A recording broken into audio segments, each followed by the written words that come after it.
Aye.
Okay, can anybody hear us now? Okay, can everybody hear us? Yeah, now we're getting head shaking. Yeah. Yes. Yes. Okay. Morning. Good morning, everybody. Good morning, everybody there as well. Thank you for joining us once again. We are continuing with the Tzurba Merabanan. We've been discussing the laws of Avodah Zarah, different halachot connected directly to Avodah Zarah. The last couple of weeks, actually very interesting topic today, but there's one of the issues we mentioned, in the news again. Recently, there's been a bit of a controversy about could you bring musical instruments into a place of worship? Could you have a musical halal and things like this, which is something that's coming a little bit more popular in recent years. Rabbanim that are very, very strongly against it say no, that would actually be a question of Bukot HaGoyim. There are others who say it's not. It's not our topic today, so I'm not going to go into the intricacies of it. But I thought it was an interesting debate that comes out. This came up first. They're going back a couple of centuries when they started to bring organs into a reform movement, but imitating really what the non-Jewish places of worship were doing. The question is, would the same thing apply? It's other musical instruments, our service, their service, etc. So that is one of the debates that comes up. We spoke last week about a number of different applications of that principle, and if more interested, you can look up that video and have a look at the sources there. But today we're going to move on. We'll talk about something which is a very, very interesting topic, very, very relevant topic. I said, comes up all the time. And that is the question of magic. And I think there are probably very few people here who have actually performed real magic in their life. But the question of, you have a magician, an illusionist, a mind reader, something like that, not such a simple, not such a straightforward question. And very, very interesting to see where this comes from. So again, this is another one of these topics which is related, it has its roots. The Torah has very severe prohibitions against sorcery, magic, superstition, based on Avodah Zarah. These were things which were part of idolatrous nations were very, very involved in. And therefore the Torah warns us against them. The question is, what are the parameters of that prohibition? When does it apply? Where does it not apply? So if somebody is doing real magic or is claiming to do real magic, that's going to be a problem. If somebody is not claiming to do real magic, but sleight of hand, etc., is that still going to be included or not? So let's begin, page 141 in the book, with the introduction. We have here from the Sefer HaChinuch, source number 1. This, of course, comes up, it's connected to Parashat Shavua as well. We'll mention a few movements. Have the Chartumim, Mindreading, and we emulate the different things that were done, at least in the initial thought. This is what they were actually doing over there. So there's the Sefer HaChinuch talking about this.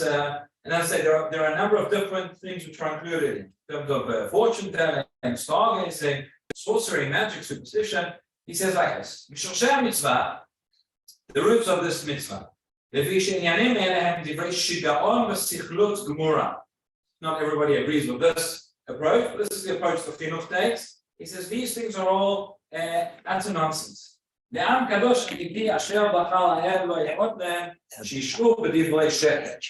So very much going here in the footsteps of the Rambam, he says that it's not appropriate for us to be involved in such things, which are all based on falsehood.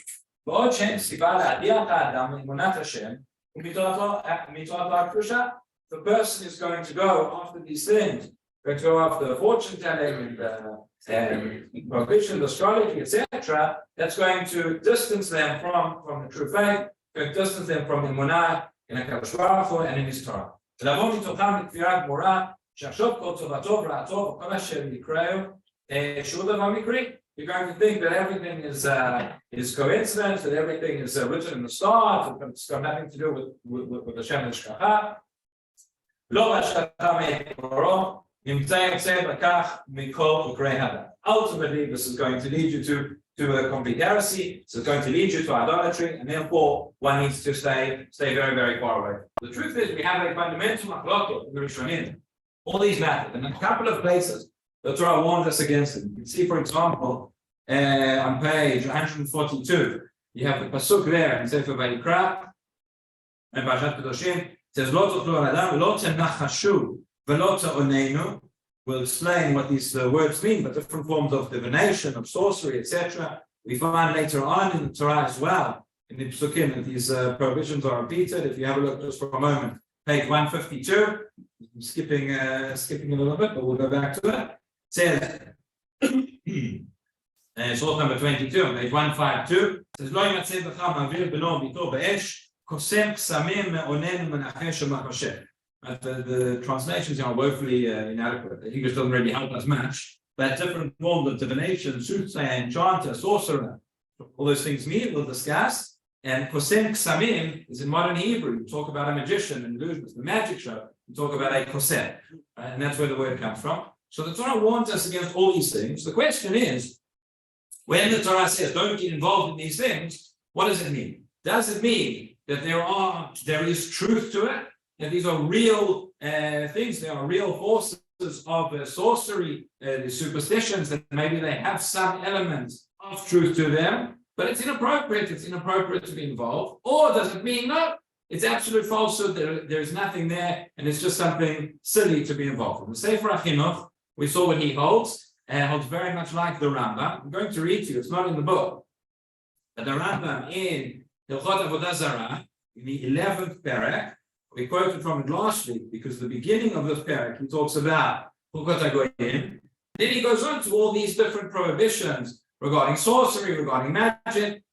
And in the final half of this parak, listen to what the Rambam says. Rambam says the following.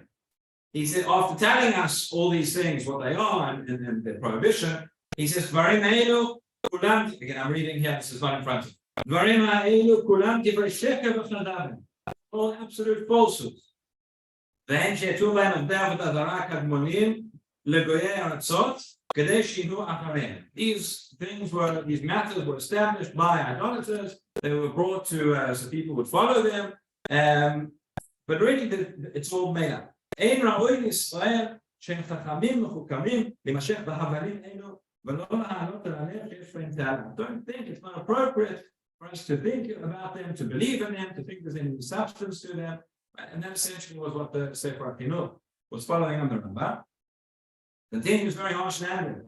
כל המאמין בדברים אלו כיוצא בהם וחושב בליבו שהם אמת ודברי חוכמה, אבל התורה נשמתה. Says the Rambam, even if you're not involved in it, you believe these are real facts. The Torah, the truth is דברי חוכמה, is wisdom to them, but the Torah just says, don't get involved in that. He says, אינו אלא מנסחלים מחסרי הדת. That is just being foolish, that is being saying it's completely untrue. And he says, these things are טוב והבל שנמשכו בהם חסרי הדת ונטשו כל דרכי האמת בגללם. Anybody who follows these things is just an absolute idiot, basically. That's what the Rambam says, and rather, that's why the Torah told us, תמיד תהיה עם השם אלוקיך, be pure and wholesome and follow Hashem. The Vilna Gaon, that is the Rambam. The Rambam is consistent with the Shita. The Vilna Gaon does not mince his words here in relation to the Rambam. The Vilna Gaon says, first of all, many of the Rishonim would not agree with this. The Ramban, the Rashba, many of the Rishonim say, these things are true. We've seen throughout the Torah, we've seen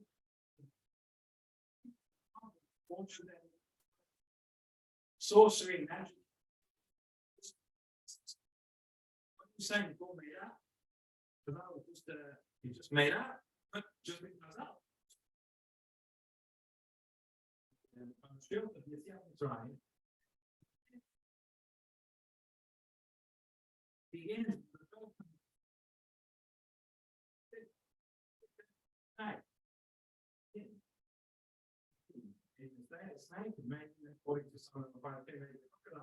Something else. And the Khartoumim, the necromancers of Mitzrayim, put their sticks, and they also turn into these Tannim, right? After that, right? So there was there's a very interesting piece in the Bible in a moment.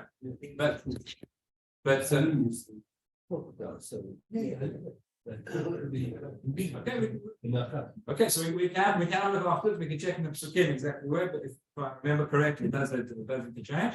But after that, we have the first makah of dam, of blood. Right? And the Torah tells us the Khartoumim are able to replicate. And then you have the makah of tzvadeh, so the Khartoumim are able to replicate as well. It's fading in and out. You not hear me? It's fading in and out. Is it, it's all.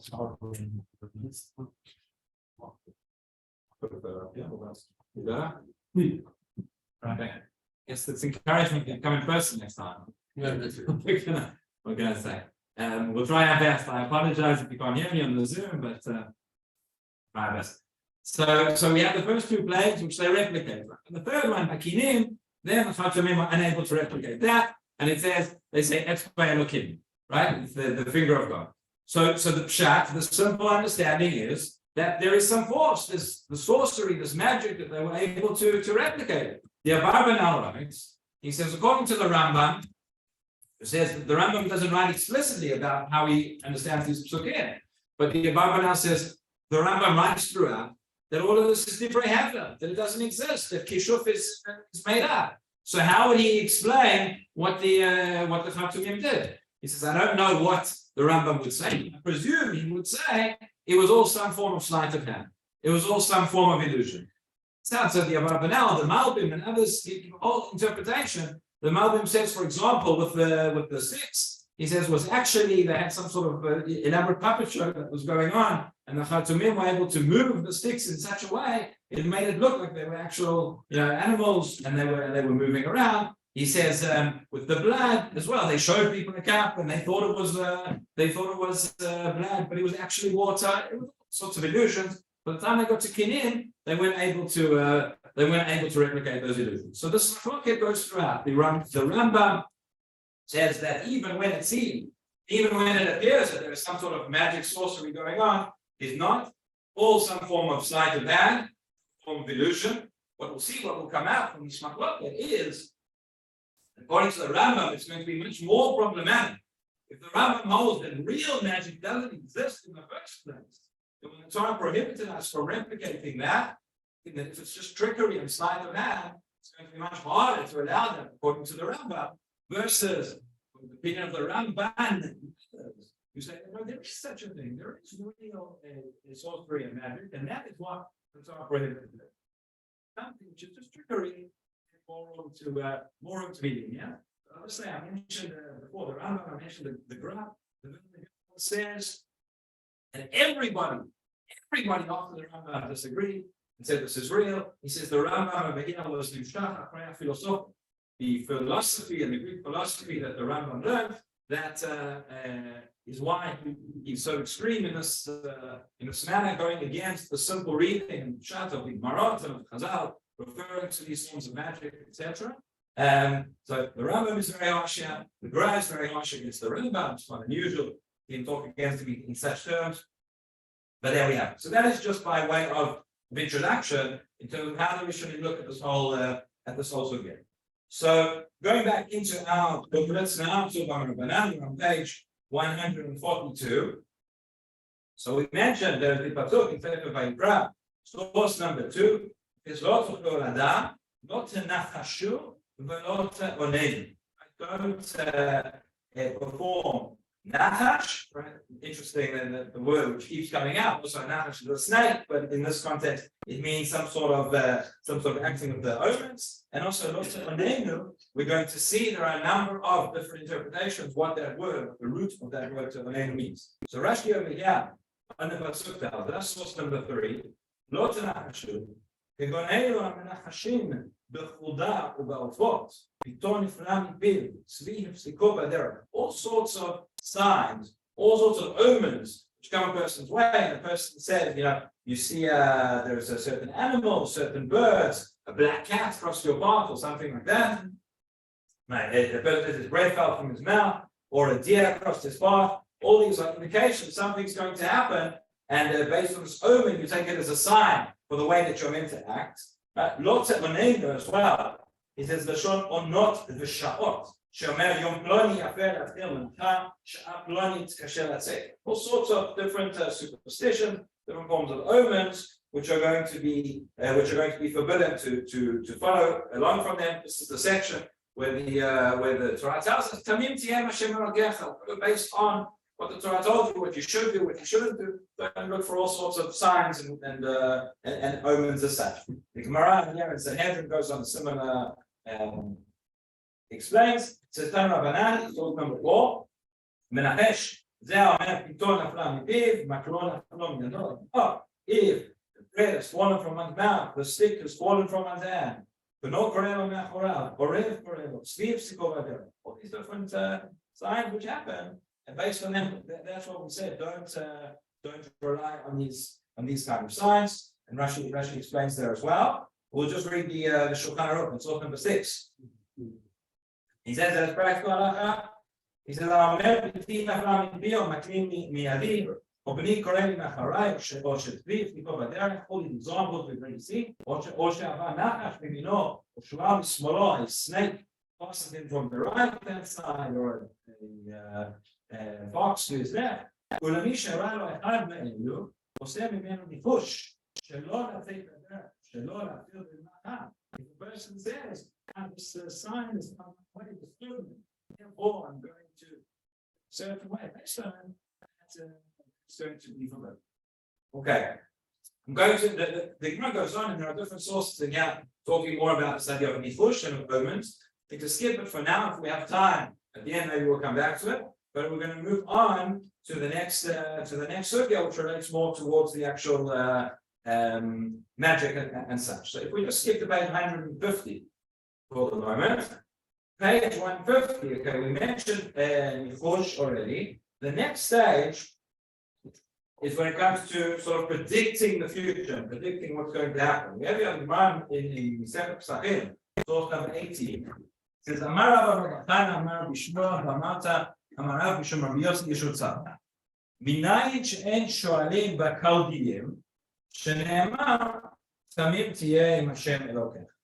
Chaldiyim, certain nations, certain people, astrologers, sort of again fortune-telling, stargazing, the such, and it says this was the overall. The pasuk tells us tamim tiyeh Hashem Elokecha. We had the other pasukim going to be specific Yisurim, a different thing. Talk more, but tamim tiyeh, that is the overall. That is the overall provision, and it says in the Shulchan Aruch, it's also number 19. En shoalim b'chozdim b'kochavim v'lo b'goravot. We don't go asking about those who can look at the stars or cast all sorts of lots, or maybe reading palms and looking into crystal balls, things like that, because that would transgress this idea of tamim tiyeh Hashem Elokecha.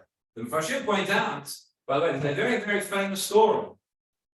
Many of you probably know, story in the Gemara about Rabbi Akiva, which seems to contradict all of them. Rabbi Akiva, on the day that his daughter was, when she got married, it says that she was saved from death because of an act of chesed that she did.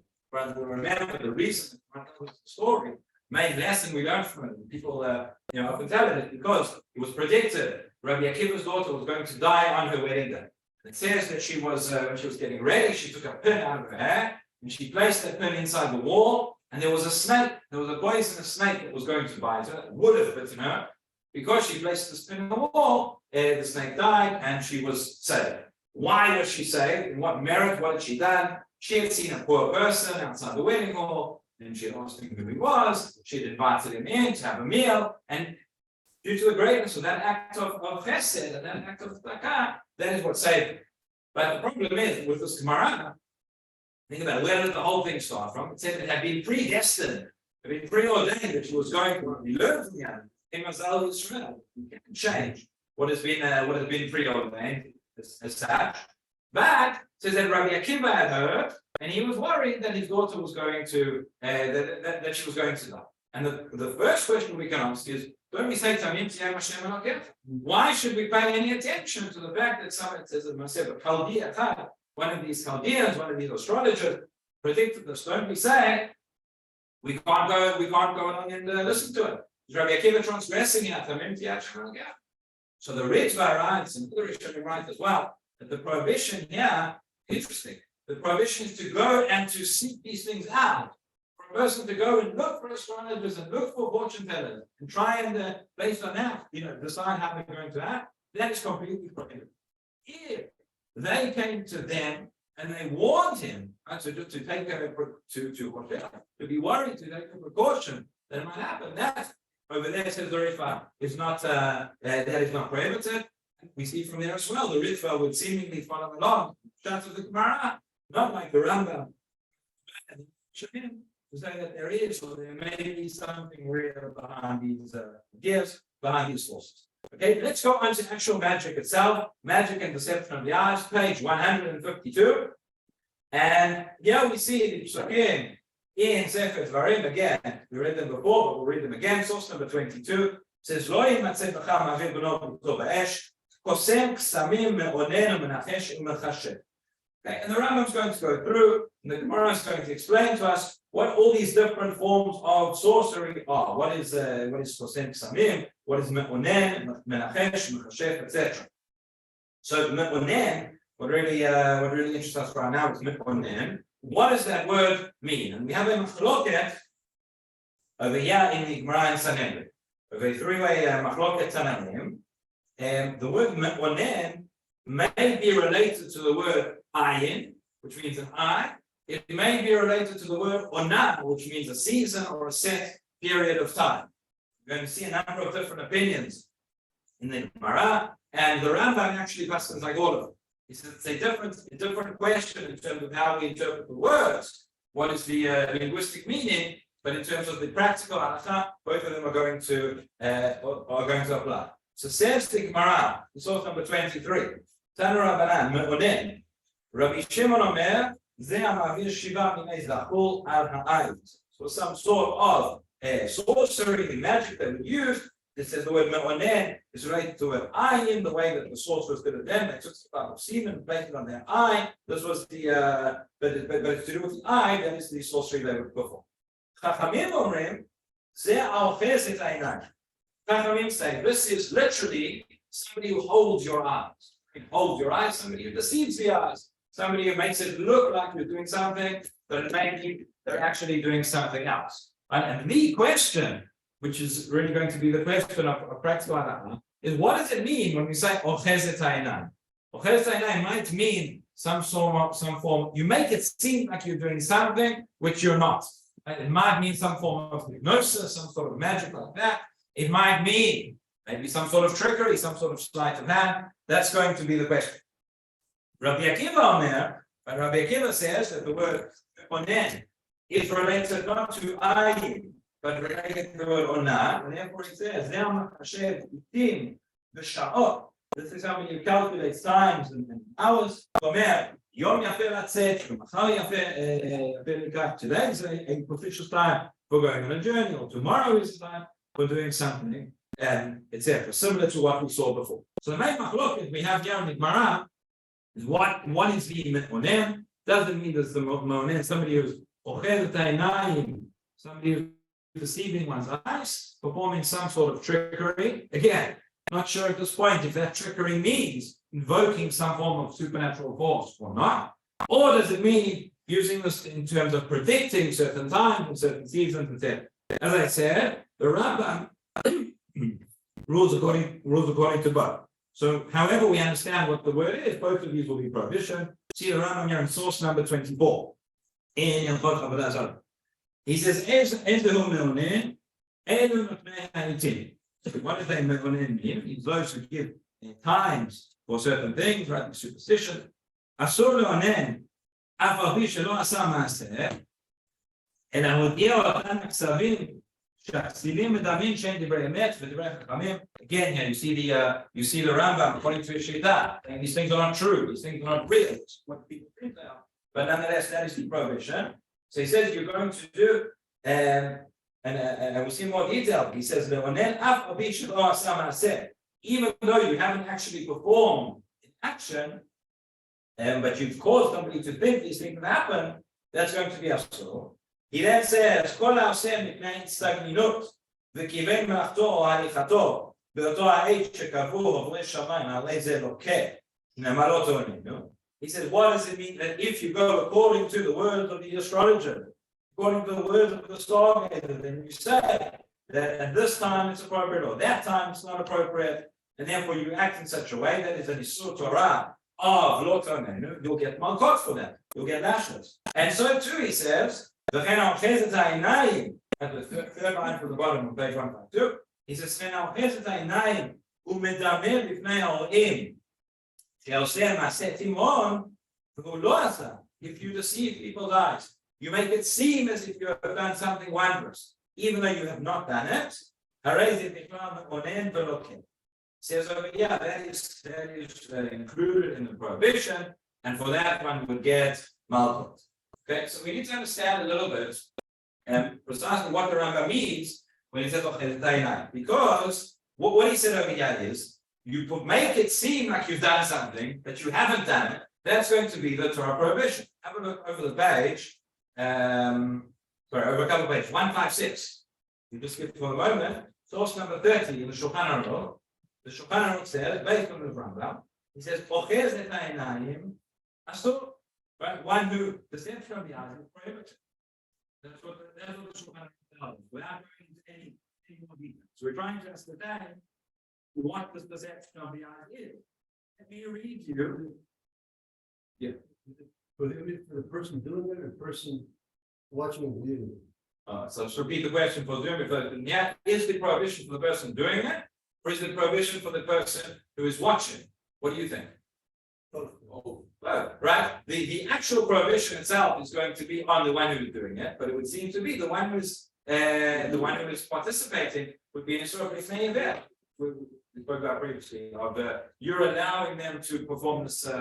Meaning the one who's watching is not doing the magic themselves, but they're allowing the person performing it to transgress this prohibition, and that would be a problem of ifnei. That would be a question. So let me just read you for a moment something which is also not in your. This is the Rambam in Sefer Mitzvot. In Sefer Mitzvot, the Rambam here in his Mitzvot Lo Taseh, the negative prohibitions, he says in Mitzvah Lamed Bet, the 32nd prohibition, the Rambam writes the following. He says, he talks about the problem of Achilat Einayim, of Me'oneh, and he says like this. The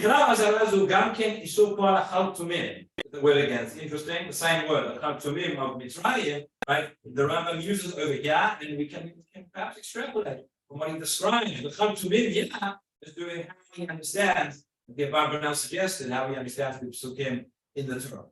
He says, Lashon Chachamim, Me'onen Zerochez et Einayim, that the Me'onen is somebody who's deceiving the eyes. This is a form of trickery to do with a swiftness of movement.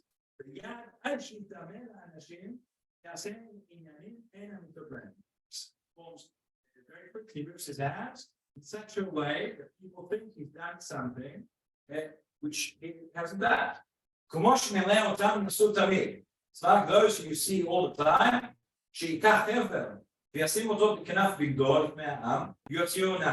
Person takes a rope and he puts it inside his coat and he takes out a snake. This was seemed to be the magic tricks in those days. No rabbits out of the hats, but there was the snake out of the jacket.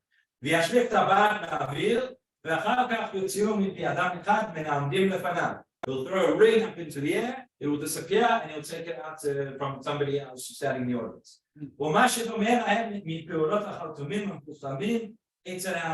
But these different things which people think is magic. This is all forbidden. This is the definition of deception of the eyes. It's a form of magic. And he gets lashes for it. That's not enough. You also are transgressing the prohibition of Gnevat Da'at, right? Because you are causing people to think you're doing something but you are not doing. Says the Rambam in Sefer HaMitzvot, the loss that comes out of this, the disadvantages of this are very great.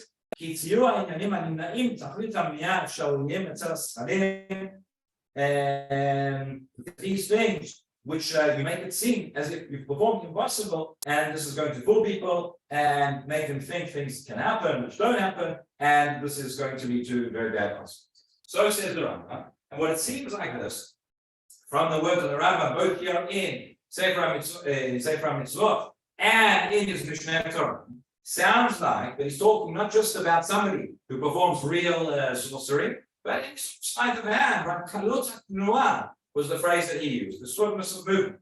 You see, the Chayei Adam is one of the later poskim. He takes the Rambam almost word for word, and this is how we pass things on my page 156, source number 32. You see the Chayei Adam. It says the following. It says,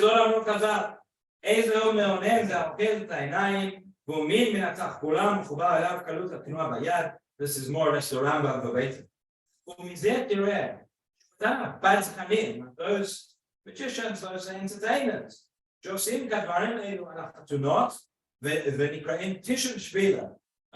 magicians and entertainers, they do this at the wedding, or do this maybe for Purim and such, offering balak to orangtan. This is a Torah prohibition. Right? The one who orders them, the one who asks them to come and perform, is transgressing with Me'iveh.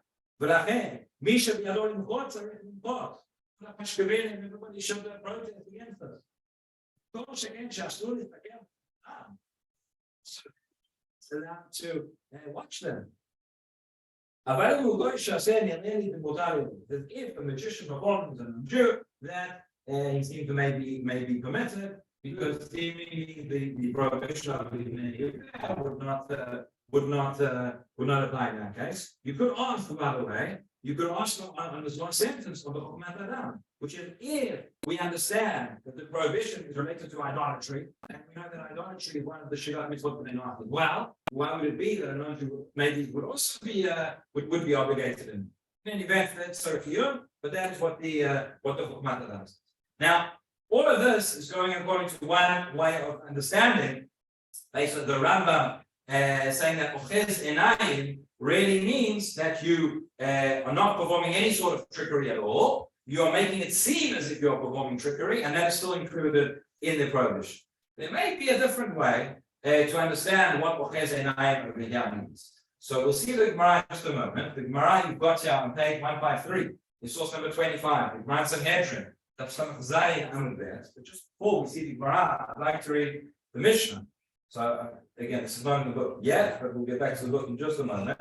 So on the previous Amud, that's some Zayin Amud Aleph in the Gemara Sanhedrin. There are two Mishnayot on the Daf. The second Mishnah says the following. It tells us,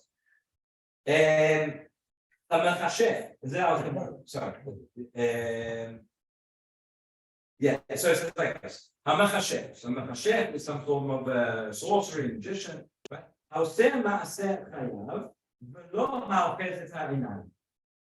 there's the Mishnah like if one performs actual sorcery, that is going to be chayav. That is going to be a Torah prohibition. But however, if one is just deceives the eyes, that is not going to be chayav. We'll talk in a moment. Does that mean it's going to be forbidden rabbinically, or that it's permitted, or maybe that it's forbidden from the Torah, just without the banishment? But it's a lower level prohibition, certain. So then the Mishnah says, what does that mean? Rabbi Akiva Omer Mishum Rabbi Yoshua, Shnayim Loketim Kishurim, Echad Loket Patur, Ve'echad Loket Chayam. Says Rabbi Akiva the following: you have two people, there is a field full of vegetables. Two people come along and they empty out the field. Agriculture here, this is the form of magic, this is the form of sorcery. Two people make all the kishurim disappear, they make all the vegetables disappear from the field. One of them is going to be hayav, meaning it's transgressed, a Torah prohibition is liable for punishment, and one of them is going to be patur, they're exempt. Why? What's the difference? Continues the Mishnah as follows. It says, "Haoseh ma'aseh hayav, haoches et ha'inayim patur." Meaning the one who has performed an action is going to be chayav, but the one who has not performed an action but has simply deceived the eyes, the action which they perform, that's going to be exempt. So what do we mean by this? What do we mean? Why is that? So you could say, maybe, and Rashi seems to understand, if you made all this entire field disappear because you did magic, you did however it is, however the Chachamim do it. Again, how will the Rambam understand this? We have to try and figure it out. But if you say that you've done an actual, you passed a spell, whatever it is, and you've made all the you've made the vegetables disappear, that is hayav for sure. However, if one just made it seem like everything had disappeared, they put the person in a trance. They did some form of hypnosis, right? They didn't actually. That is, there's no maaser. That would be patur. But what it sounds like it's saying is there's still some form of magic, there's still some sorcery which they're doing. Again, there's no action which has been performed, but it's more related to some sort of hypnosis or something like that. That is what we mean by al-Chesed. That's how Rashi on the Mishnah says. Al-Chesed, he says, he makes it seem that they all move one place, but they haven't actually moved. That is going to be patur. Okay, and the Gemara continues with that and says that there are three forms, just like we have by Hilchot Shabbat. We have three different forms of the person can be hayav, the person can be tur, or it can be mutar. Same thing when it comes to magic. The laws of magic are just like the laws of Shabbat. Now look at source 25 in Second Sanhedrin, page 153. It says Amar Abaye, Hilchot Kshafim Hilchot Shabbat. The laws of magic and sorcery are like the laws of Shabbat. יש להם בסגירה, יש להם פתוח על אסור, ויש להם מותר לכתוב. For those for which one is higher and death penalty, there are those in which one is exempt from punishment, but are still going to be forbidden, and there are those for which it is going to be completely mutar, where it is now. So what is the difference? Haoseh ma'aseh basgira.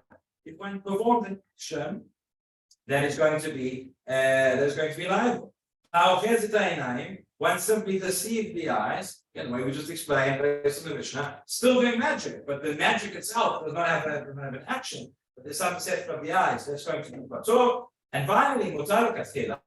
What is the case where one can do magic? Don't try and sit home. But what is the case when one can do actual magic, which is mutar kathila? Kid Rav Chanina, Rav Shaya, Umalik Shabta, Aske Delchot Yetzira, Umivru Lo Igla Tilta, Achmila. Rabbi Kenigsberg and Rabbi Yoshua, they would do magic. They would, every Erev Shabbat, they would engage in Sefer Yetzirah. They would use these Kabbalistic techniques to do magic with Shem Shammai. They would create a calf and they would eat it. They didn't go shopping, have to go shopping Shabbat. They would just do that. Right? We've spoken about this. We've mentioned it. I'm sure you're all thinking, oh, this is the lab-grown meat and Pharaoh, whatever. I'm talking about it now, but this is the source. Everything's in it. This is the source that some of us can actually do look at and see what the connection is. Anyway, that is the magic which is mutar kathila, as I said. Don't try to send home, nobody in our generation. Yes. Or the treasure level that we believe. Or the magician, Samim and whatever. But there are magicians in front of children, and children are doing magic, even in the Haredi place. Yeah, we're going to talk about that. We're going to talk about that now. But the question was, this is in terms of magic, of sorcery, of worship, of Avodah Zarah, but what about if it's just for entertainment? So again, what we've seen so far is the following. We've seen that the Gemara makes a distinction between one who does actual Masek Shafir versus one who does Achizat Einayim, just this deceiving of the eyes. But there's no action, you make it seem like something has happened where it hasn't actually happened. And our question is this. when the Gemara says, is it referring to that through the use of other magical techniques, or hypnosis, or whatever you want, you've made it seem like something is happening, and that is the case where it will still be a lower level prohibition. But if somebody does something which is just entertainment, everybody knows it's not magic at all, it's not, it's just pretend, would that be included? Or are we saying, and again, it seems very, very difficult to say for the Rambam to say that that's what it means. Because for the Rambam who says that none of this is real in the first place, right? What would be the distinction between the one who's mechasher and the one who's ochez dayanan? So it would probably be the one who's mechasher is the one who's actually doing an action, and they are claiming that that action is magic, even though according to the Rambam it's not, because it's impossible. Nonetheless, that would be the case, which would be chayav, and the case which would be patur, which is where one is just ochez dayanan, deceiving the eyes. The Rambam, everything's deceiving the eyes. So you have an action that would probably be the classic case of a magician. And that's what the Rambam says in Sefer Mitzvot, and that's what the Chayei Adam says, and that's why the Chayei Adam says that if you have a magician for entertainment, that's completely forbidden, and you need to protest, and you need to make sure that people don't do this. Okay, so let's see what the modern day poskim have to say about this machloket and where it is. Essentially, we have three main opinions. We will find three opinions in the contemporary poskim regarding modern day magic shows, based on what we've seen. Page 157. We're now from the sources in purple. These are the contemporary authorities. So the first is Shevet HaLevi. Shevet HaLevi Rav Bosna and Shulchan Aruch from Rabbi Yosef. May surprise you to hear, but both of them are extremely, extremely stringent in this matter. Okay, Shevet HaLevi, so Rav Bosna, number 33. He says, Nishalti mutar la'aniach la'yeladim le'ot maseh achizat einayim. I was asked if children can watch a magic show. And basically, and he says the Shah says that even if it's through trickery, it's forbidden. Etc. And he said, quotes from Chokhmat Adam. Now we're 1, 2, 3, 4, 5 lines down in source number 33. He says, Ashoel, tzideh, dekan lo yeh maseh achizat einayim mamash. רק להראות איך עושים כך, מרגלים עצמם לאחוז עיניים ולומדים זה. He says, the person asking the question is really, he says, I'll tell you what, even I don't want them to think that it's real magic, I'll even show them how it's done. It's the purpose of the magic show. But nonetheless, and he says, even then, says Rav Bosna, that it is pshita be'asur. To me, if I just say it's forbidden, completely forbidden. But listen to this. ולא ידעתי שום צד יותר. And the person of the generation, you know how to do it, you know how to find he's got there. This question, no answer whatsoever. But פשוט לא שייך כאן, לא בסדר, it's not what you know,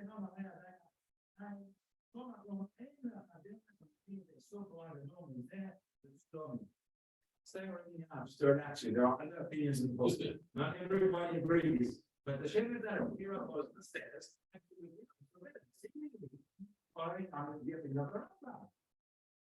Even if it's in the culture, Rabbi Yosef, and the same thing.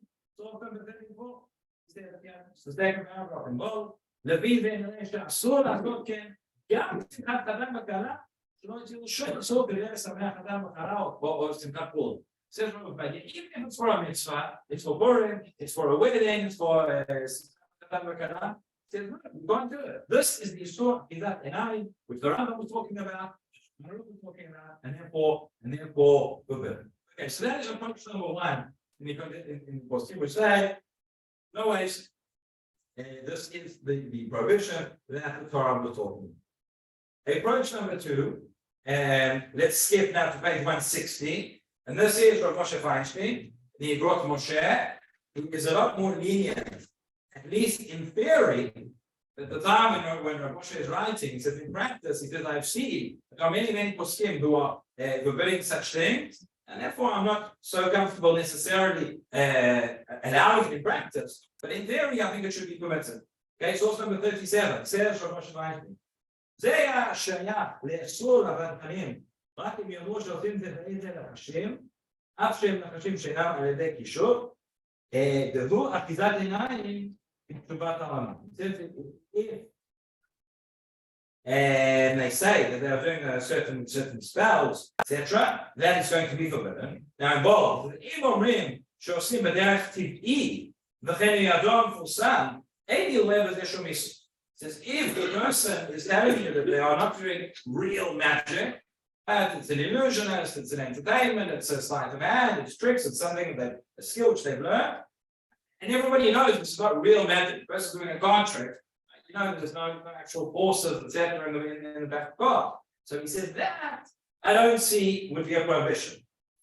Nonetheless, על כל פנים להוראה למעשה לא בא לידי עניין זה, because I haven't been asked this as a practical question, you're just asking it theoretically. ולא שמעתי שבכאן עושים בהתחלות בכלל, this is not something I've actually come across, which is that, ובמקצת מקומות שנזדמן שהייתי על חתונות שהיה שם כאן, לא נתעסקו בדברים כאלו. I'm going to go to history guys. He says this is much defined. The weddings I've been invited to, they have other forms of entertainment. They do not have magicians or illusions.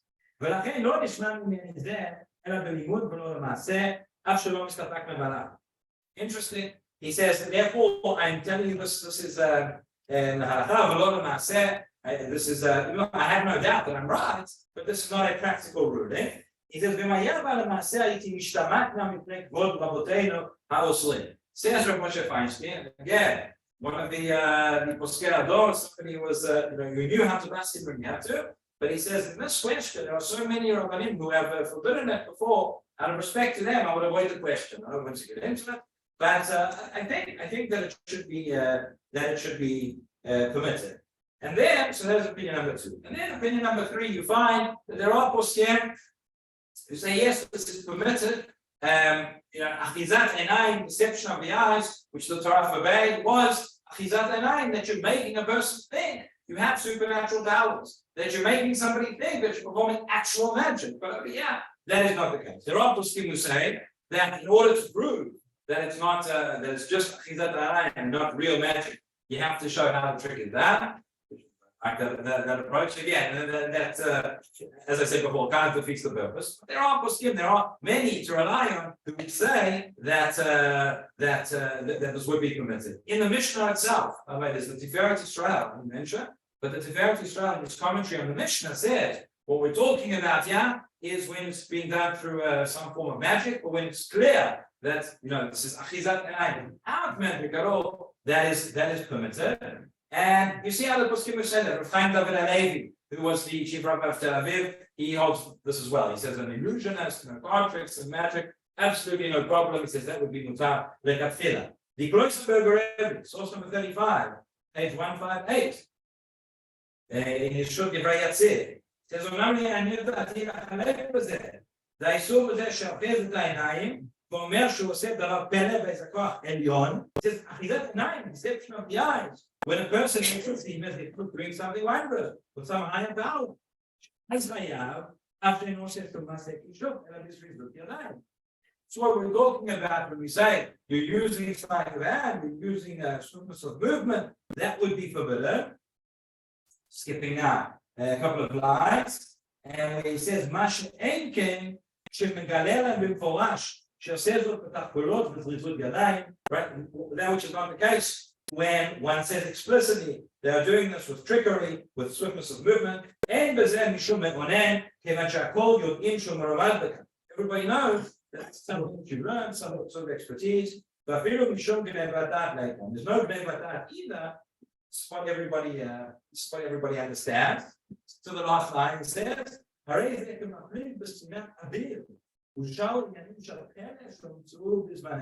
it's just something wondrous things happen all the time. Imagine somebody going on a sinat habir, somebody going on a boat that flies in the air. The Rambam answers in his Kama of Shmona Prakim, the Match Masech Avot. He talks about the Koach HaDimion and the imagination. He talks about all sorts of things that one can imagine. Sinat, Barzel, an iron ship which is flying in the air. Imagine such a wondrous things that people see that happen all the time. So that says the Kenigsberg Tzurba. That's what magic is, and that would be that would therefore be permitted. So to sum up, we see that the Torah takes very, very seriously this whole idea of magic, this whole idea of sorcery, of fortune telling, stargazing, etc. The reason is the root comes from idolatry. We have a tremendous machloket, disagreement amongst the Rishonim. Did the Torah prohibit these things because they are real and it did not want us to be involved in them? Or does the Torah mean to say that these things are not real, but this is what the Hamon were drawn towards, and ultimately one would be drawn into very negative things, but they have no power themselves. And we saw that essentially is the machloket Rambam on one hand versus most of the Rishonim on the other hand. And we saw that there's a difference between one who performs an act of sorcery versus one who performs achizat einayim, just deception of the eyes, making one think that there's an act, but they have not performed it. And the question was, what does that achizat einayim mean? According to the Rambam, everything is achizat einayim in a certain sense. And therefore, according to the Rambam, and we saw some poskim took it to a very extreme level to say that anybody who's doing anything which they are pretending to do magic would be any sort of tricks would be forbidden. We saw there are many poskim who say no. The achizat einayim means still when it's deception, which is claimed to be sorcery, claimed to be magic. But so long as it's just an illusion and everybody understands that it's not real magic, and nowadays most people understand that it's not real magic, that would therefore be permitted, and therefore Sorcery Rebbe, Rabbi Kenigsberg, the Talmud of the Rebbe has a very interesting Tzurba. He was asked by somebody who was a professional magician. He was a professional magician and he was not observant. And then he became observant and he learned these halachot and seemingly he learned the Tzurba of Rabbi Osman and Rabbi, and he said he doesn't know what to do now. Well, does he have to give up, in Parnasah? Does he have to stop doing this? Shammai said that there's certainly what to rely on, and when he's doing the magic tricks, they can do it and they can continue doing it. And especially if it's Parnasah, he doesn't have to give it up. The distinction all of the question made. What you make here is that it has to be clear that it's trickery. No, there are mentalists and mind readers and certain magicians out there who make it seem very much as if they have supernatural forces. That, I think, according to everybody, would be forbidden. It needs to be, one needs to make it that it's a show, and that this is something like that. Listen, anybody could do it. But that is, so that is the bottom line. So we'll conclude that. Thank you, everybody, for coming. And see you next week. Yes. Let's see it, amulets, because I see it quite frequently with my babies. They have everything hand down and on the carriage, and I mean, is that the same? What is the meaning of amulets? So there's a whole other discussion. What? Red bands, iron, the whole discussion. Yeah, if somebody has these tools and props and is right for their certain magical powers, that would seem to be problematic. I mean, the truth is we get involved in it, let's go look. That a problem of the okay, agree or not. So a person has to be where there is a logical reason for it. A person has a picture that's hanging out and they want to see they have that picture in their home and help them to look at the person and so the role model and kind of follow that value. Something they want to read on the page, the first thing that would be a problem. Marie.